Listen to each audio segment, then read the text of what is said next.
How you doing out there? How you doing? Welcome. This is Frankie Russo pre-show number 73. I decided I'm going to start from scratch because I want to just go over it, not in excruciating detail. My contention that besides the imploding of the United States economy, the collapse of the United States dollar, which poses the biggest threat to our way of life here in this great nation, America, is these radical Islamists and their activities within our United States jurisdiction and abroad, their activities abroad. So every week, I just been adding to going over the details of what I believe to be a statistically significant outline that the Obama administration, the executive branch of the United States government, is a criminal enterprise. So the Obama administration, with his memorandum of understanding with the Clinton Foundation, Hillary Clinton and Bill Clinton, tied in with the Iranian government, with the court papers of Preet Bharara and a judge's decision by Judge Catherine Forrest, ruling in favor of um, Preet Bharara's contention that the Alevi Foundation is a terrorist entity, part of the terrorist entities that own 650 Fifth Avenue building in Manhattan. And this is what I've been talking about for these last few weeks, how I believe that the Obama administration, executive branch of the United States government with the Clinton Foundation, their memorandum of understanding in December of 2008 is the beginning of forming of a criminal enterprise. And then it went into where the Alevi Foundation, which owns 650 Fifth Avenue building, it's part of this complaint filed by Preet Bharara and a judge's decision by Catherine Forrest that the Alevi Foundation, as a corporation in Bank Milli of Iran, the front organizations that own 650 Fifth Avenue in New York City, that's on Fifth Avenue and 53rd Street, is really the Iranian government, which is against, because Iran is not supposed to be, up until obviously this week, is not supposed to be within the United States jurisdiction because they are a state sponsor of terror since 1984. So just to give you a quick synopsis on things, I start this thing off always with the president, with Obama. He's the illegal president, United States Commander in Chief, with based on an investigation by Sheriff Joe and his cold posse, which I believe is statistically significant. Fraudulent selective service card.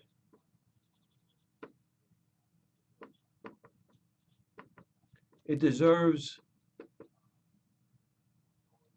to be looked at by by a government agency or a congressional oversight committee, which, according to federal law, deems Obama an illegal president. That's my contention. From there, we got a memorandum, an MOU, December 08, with the Clinton Foundation.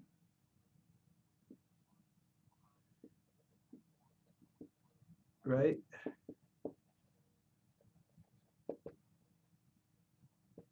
And that's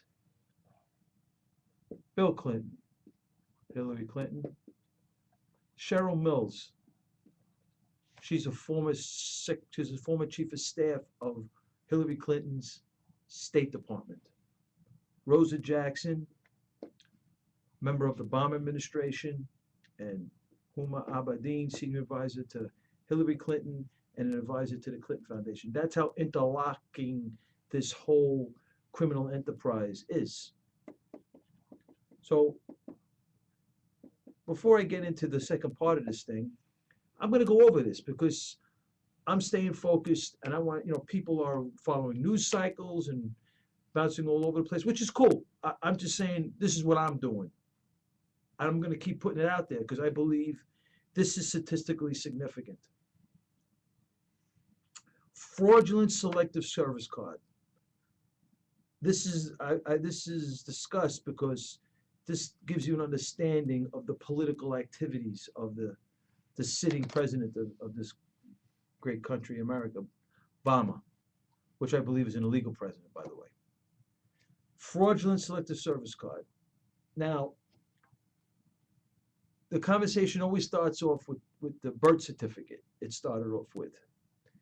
And I believe that was a ploy by Obama and his cohorts and mainstream press, which are part of his team, that they made that birth certificate so fake that people would talk about it. And they invoked within the United States Senate Resolution 511. I talk about this all the time. People think I'm a nut, I'm a whack job, I'm a loon job. Senate Resolution 511 was to address the issue of John McCain. He was born on a military base or some Panama Canal or someplace like that, not within the United States jurisdiction. Well, it is a possession of the United States, but it's not technically. It's in Panama Canal. He was born, and he served with honor and distinction. As far as his political career, I have no idea. I can't figure that out. But his grandfather was an admiral, and his father was an admiral. And his eligibility to run for president was in question. And the Senate Resolution 511 was co-sponsored by Hillary Clinton and Obama and others, but they were the main. And obviously, supporting John McCain's eligibility supports Obama. That's why Obama did it, because it adds meat to Obama's eligibility problem that he has. So that's why that went down like that. And that's why the Senate Resolution 511, the birth certificate, he releases a birth certificate 2010, 2011, something like that. I think it's 2010, the long form version. Unheard of. Why? To continue the conversation on his birth certificate. They got pushback on that. There's is it common law, the interpretation of the Article 2, Section 1. Then you got the common law issue. Is it common law or the 14th Amendment? So this is something that I believe that the United States Senate has to weigh in, because I really believe, quite frankly, there should be a total vetting of these 15 to 20 presidential candidates. And I'm just bringing that into this just for the sake of discussion in the future discussions. Should be a 3-4 prong test. Article 2, Section 1, does the candidate meet that standard? Does the candidate meet the Petraeus standard? General Petraeus, great general, unfortunately fell from grace. He is held to a higher standard than Hillary Clinton, who was the Secretary of State. Then you have the Clinton Foundation standard. Are these candidates influenced by foreign money in their prior campaigns, prior to running for president? That has to be investigated. So, I mean, those 3 tests alone. Another test could be, should have any of these candidates been influenced by other intelligence communities? Have they been compromised within because these candidates that are being elected and that are representing us in the Congress and in the executive branch have access to intelligence information, have access to classified documents that are pertinent information to the United States of America, and are, if gotten into the wrong hands, could create security problems for the American people. And I think it's very important that we do this type of vetting. So being that said, I'm going to move off that now, and I'm going to go to the fraudulent selective service card, because it was deemed by Sheriff Joe and the Cole posse that this Obama selective service card is fraudulent through later technology. The pica stamp, they didn't have a 1980 stamp, postmark stamp. So they took a 2008, they cut it in half and they inverted it and made it 80 instead of 1980. They did an extensive investigation, and they found that it's a fake. They believe statistically significant fake, and it should be looked into by some sort of government agency or congressional oversight committee or something, because we have a United States Commander in Chief with a fraudulent, conceivably statistically significant fraudulent selective service card, violation of federal law. That person, that individual with a fraudulent selective service card can't serve in the executive branch of the United States government. So that's a problem. Okay? So that's why Obama did Senate Resolution 511.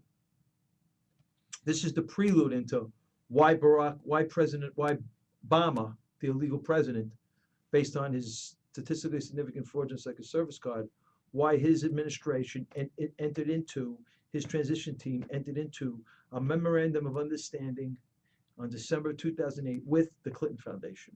Why? Is this in the best interest of the American people? Based on Judicial Watch's Freedom of Information Act, it isn't. It puts a chokehold on the State Department. It was a conflicts of interest letter. It was supposed to be to make things copacetic between the Obama administration and the Clinton Foundation and the responsibilities of the Obama administration, and et cetera, with the American people and the whole mishiga, so to speak.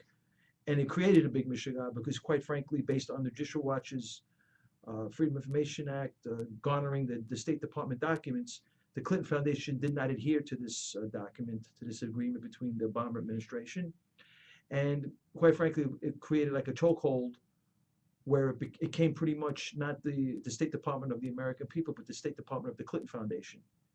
I mean, he's the president, the former president is touring the world, making speeches throughout the world while Hillary Clinton sat as the Secretary of State. Unconscionable. Why would Obama put the American people in that type of danger? Where this department, the State Department, is a very vital department because it's supposed to be protecting the security interests of the American people, our safety and our security both home and abroad. Doesn't make any sense, right? But maybe it does, because if you look at Obama's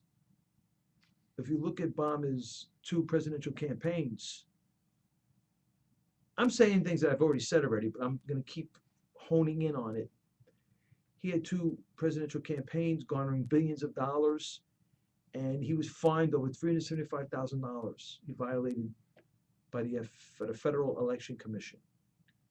So from that, he has yet to reveal his foreign donors. Crazy, right? President of the United States, sitting President of the United States, has a fraudulent selective service card, statistically significant, and has yet to reveal his foreign donors in his two presidential campaigns. And yet he was fined $375,000. He raised billions, so $375,000 is basically his American Express bill for the year with this campaign. So he did this, obviously, for political cover. The Clinton Foundation is doing what he did with his campaign before he did it. So they signed on with him, and he's got political cover, and that's why he did it. And quite frankly, I wouldn't be surprised if there's not a pipeline through one of like Rosa Jackson or somebody like that to some sort of lawyers under some lawyer's name in like Cayman Islands from this Clinton Foundation. Quite frankly, I wouldn't be surprised. So these are the many reasons why I believe this is a criminal enterprise.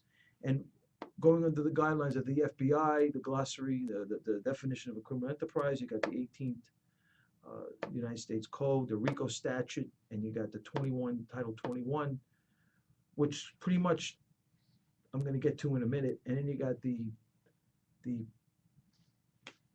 okay, before I get to some of these things, these statutes, I want to add the second part now. This we have the Alevi Foundation.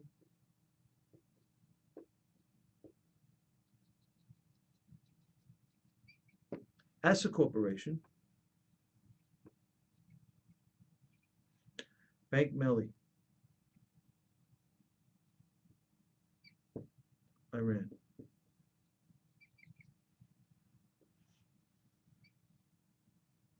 Now,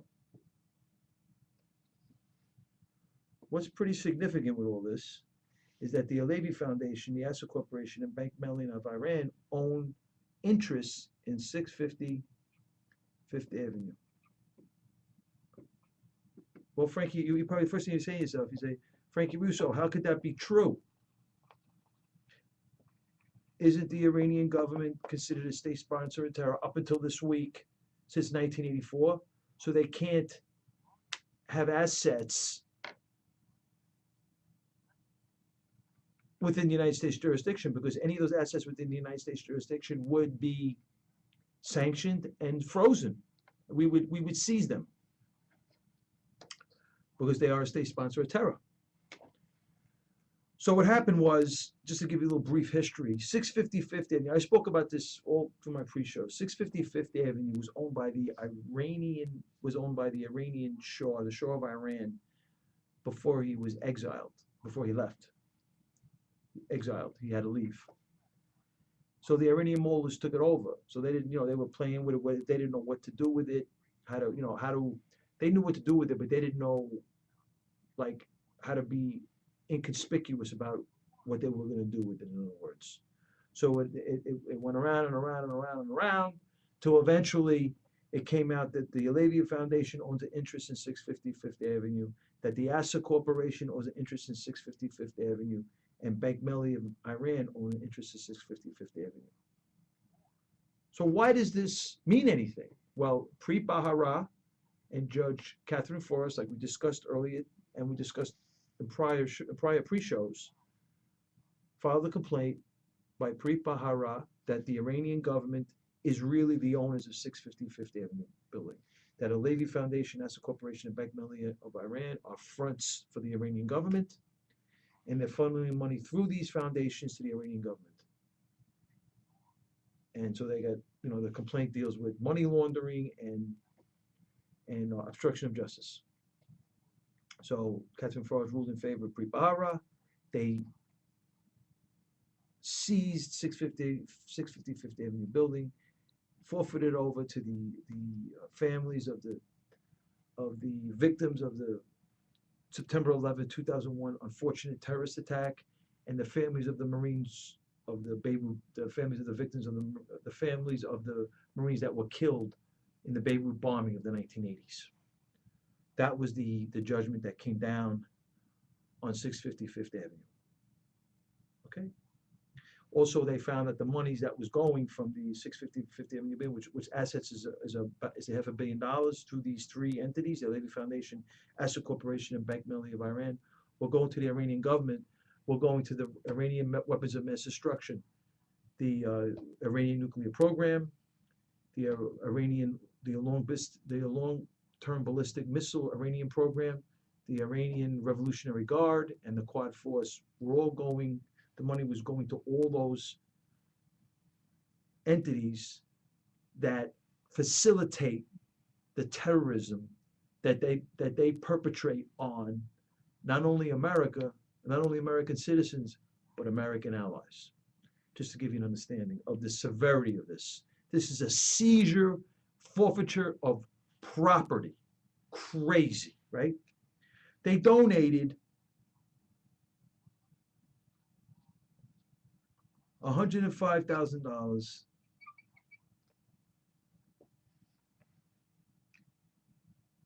to the Clinton Foundation. So they said it was Katrina Relief Foundation from another foundation. There's nothing wrong. We didn't do anything wrong over here.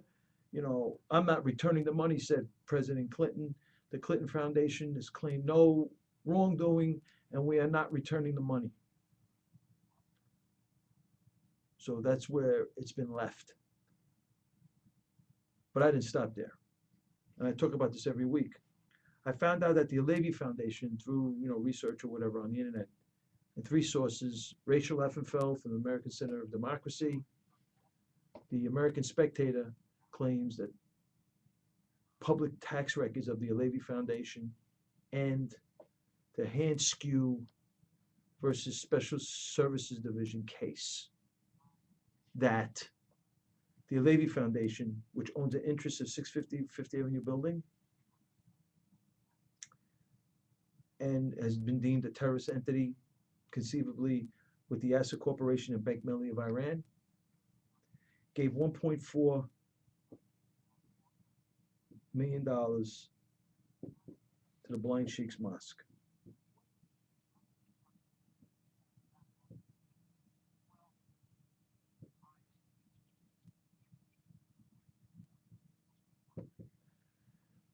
Crazy, right? So what, Frankie Russo, who cares why I bring that up?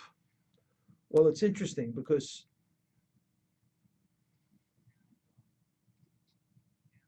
this goes back to the RICO statute, the Title 21 of the United States Federal Code. It goes to the Omnibus 99 signed by Bill Clinton October 21st, 1998. And then the presidential directive he signed, which waived Section 117, because Section 117 enabled Americans whose families had unfortunately they lost their loved ones with these unfortunate terrorist attacks. It gave the American families a way to recover something through the terrorist regime's assets. And President Clinton signed off on it October 21st, 1998. But 3 hours after that, he signed Presidential Determination 991 and waived that requirement of 117, that section of 117, under the guise of national security. Crazy. Is that executive fiat? Pretty much the president can do what he wants. I mean, I don't know. I guess it is. It just doesn't make any sense to me, because under the executive order of the part of the Patriot Act, under W 1322(4), enables prohibits any acts of terror, any terrorism, financing, supporting terror or terrorist acts or financing terror within the United States jurisdiction, and any person or organization that takes donations from a terrorist entity is prohibited, as well as any person or organization helping a terrorist entity to avoid sanctions made by America is prohibited. But still, President Clinton, the Clinton Foundation, is able to take $105,000 from the Levy Foundation, knowing that the Levy Foundation gave $1.4 million to the Blind Sheikh's Mosque, knowing, statistically significant, hasn't been proven, but knowing that the Blind Sheikh, who's serving a lifetime sentence, planned, according to the Hanskew case, planned the attacks, had planned attacks, plots in the Blind Sheikh's Mosque and in the Jersey City Mosque. And he was deemed in a trial, the Blind Sheikh, to be the mastermind of the bombing of the World Trade Center in 1993. So how doesn't President Clinton and the Clinton Foundation know that the Levy Foundation is supporting, financing terror? It's come to my understanding, this is the outline, by the way, that I've been showing everybody the last few weeks. And it's come to my attention through the Kelly Moore article of the Lewis and Clark Law Review Journal. I got a few more minutes and then we're gonna continue this, because I'm sticking to the details, though I've been going over it. It's important that people follow this. It's important that people focus. Now, pretty much, to sum things up with this Kelly Moore article from the Lewis and Clark Law Review Journal, it deals with before and after September 11th, the FBI intelligence community and how it dealt with different things. Now, the FBI, according to the Kelly Moore article, was involved in surveilling illegal money transmitting they came into this gentleman who ended up becoming the honey jar informant through this illegal money transmitting. He wasn't accused of transferring money to terrorist entities. He was just accused of doing illegally, sending it from his family, from America to his relatives in Yemen, and that's how the FBI met him. And he, I'm assuming, and based on the article, for a lenient sentence on his crime of illegal money transmitting, he agreed to help the FBI, and he attended the Blind Cheeks Mosque, and that's where he came in contact with some interesting people, because he spoke about a Yemen sheikh, and his name was Al Mawad from Yemen. And this guy was boasting that he was supporting, financing terror throughout the world. Met Osama bin Laden twice and wants to meet more Americans who can help him support terror based on his interacting with this Yemen sheikh. So before I get into this Yemen sheikh, though, I just want to give you an idea of how deep the activities go around with this whole radical Islamization, radical extremism in Brooklyn and within the United States jurisdiction. Because understanding something here, okay? This honey jar informant, like I said earlier, he just engaged in, according to the article, I'm reading right from it, engaged in illegal money transmitting business, sending money from his families in Brooklyn to their relatives in Yemen. That's it. But he ended up becoming a valuable source for the FBI, and he provided information that led to an intensive 6-month investigation of a Brooklyn ring led by a man named Al Riani. So we got the honey jar defendant putting hundreds of thousands of dollars in honey jars and sneaking the money into Yemen, to his relatives in Yemen.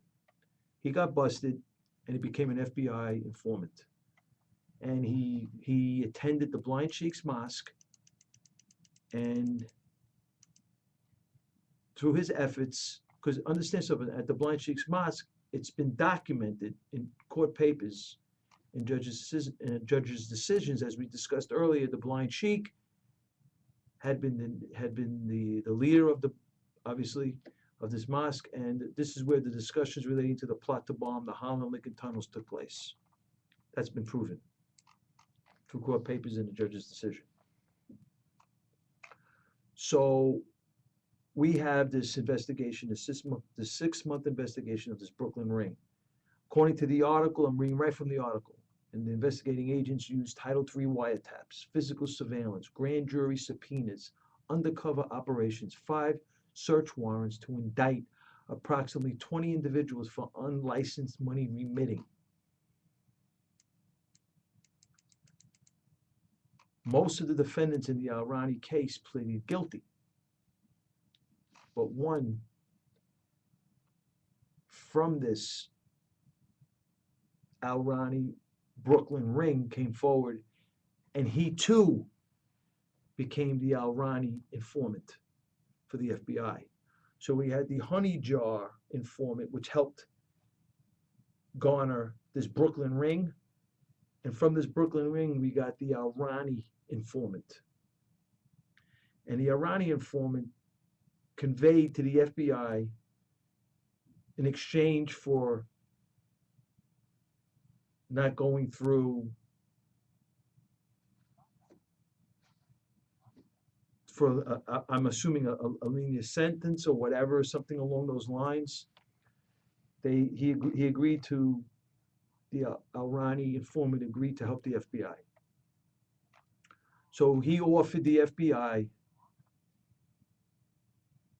information about the more information about the Brooklyn Ring, terrorist financing, and more.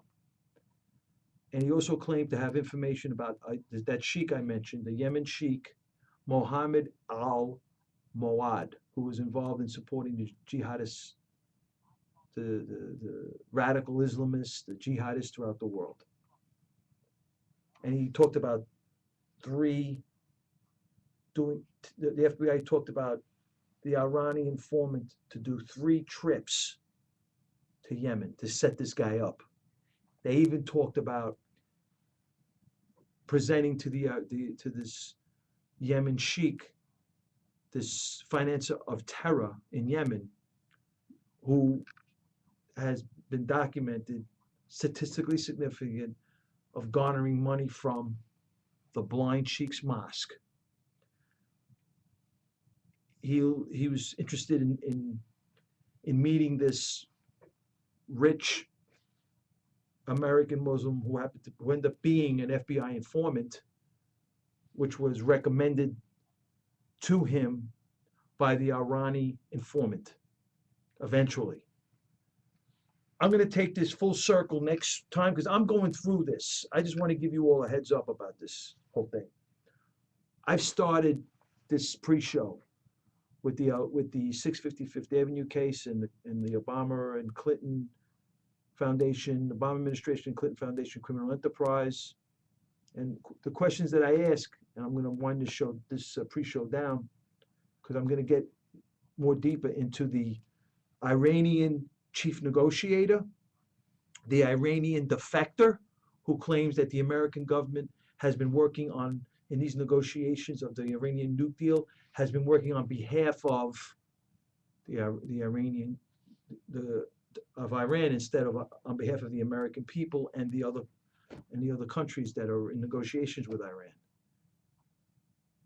And the Iranian chief negotiator was a Iranian UN ambassador and in charge of the Alevi Foundation from 2003 to 2007, Mohammed Zarif. He was involved in the 650 Fifth Avenue case. I don't know how he escaped prosecution, but according to the Weekly Standard, I'm going to bring it up next week, it's pretty compelling. So basically, and I'm winding this down now because I'm going to continue on this next week with more detail, because we got a few weeks, because the Congress is going to be debating the Iranian nuke deal, and which we know is a fugazi fake deal. I'm just bringing in more information because I believe that the 650 Fifth Avenue building, which started with the Shah of Iran, he had to leave Iran, and the Iranian mullahs took over.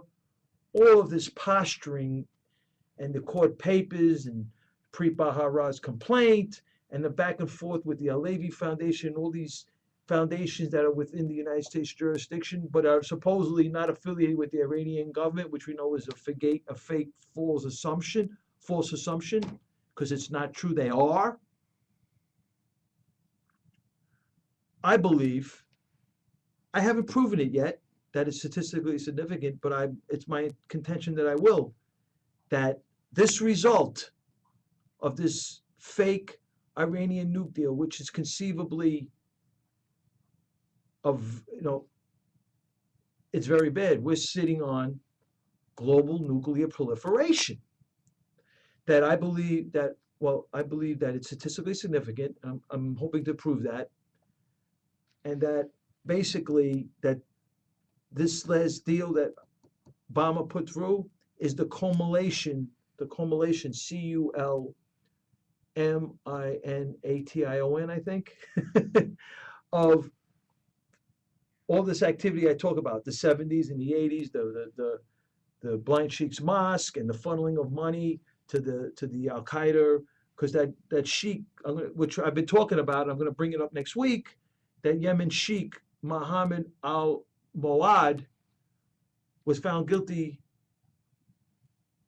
75 years to serve a term of 75 years for funneling $20 million to Al-Qaeda and $5 million to Hamas. And the Blind Sheikh's mosque is involved. Crazy. So the question that remains, and it still remains with me through this entire pre-show, is how doesn't the Clinton Foundation not know that the Alevi Foundation is a terrorist entity? Alevi Foundation, Asa Corporation, Bank Milli of Iran, owns interests at 650 Fifth Avenue. Alevi Foundation gave statistically significant, one conceivably almost there. I don't have the public tax records of the Alevi Foundation, but the Alevi Foundation conceivably gave $1.4 million to the Blind Sheikh's Mosque. How doesn't the Clinton Foundation and President Bill Clinton not know that the Alevi Foundation is a terrorist entity? Because if he knows that, which he should know, and most certainly knows, then under the RICO statute, Title 21, and President W. Bush's executive order from the Patriot Act, 1322-4, this transaction should be prohibited, and the Clinton Foundation should be returning the money. But they refused to return the money. So how doesn't President Clinton not know, that the Alevi Foundation is a terrorist entity, and that he's accepting money, $105,000 from the Alevi Foundation, and that the Alevi Foundation gave statistically significant, conceivably $1.4 million to the Blind Sheikh's Mosque? And I'm going to show you next week in more detail the sheikh from Yemen, the other sheikh from Yemen, Sattar. We also got Mohammed Hanoudi involved with the Holy Land Foundation trial, which is also involved with the Blind Sheikh in the Jersey City Mosque from the hand skew case, and much more. I'm going to go into Mohammed Zarif. I'm going to go into the Iranian defector and a few other things. I'm going to tighten this whole thing up, and I'm going to show you from the late 1970s till today, the Iranian nuke deal, that all these activities are a culmination, culmination, to this Iranian nuke deal. This is the Frankie Russo show, Frankie Russo pre-show. I'll be checking you all out at 106 or so, live here at 77 WABC. You got to join the Americans team and get yourself a t-shirt. Frankie Russo. I'll check you all in a few.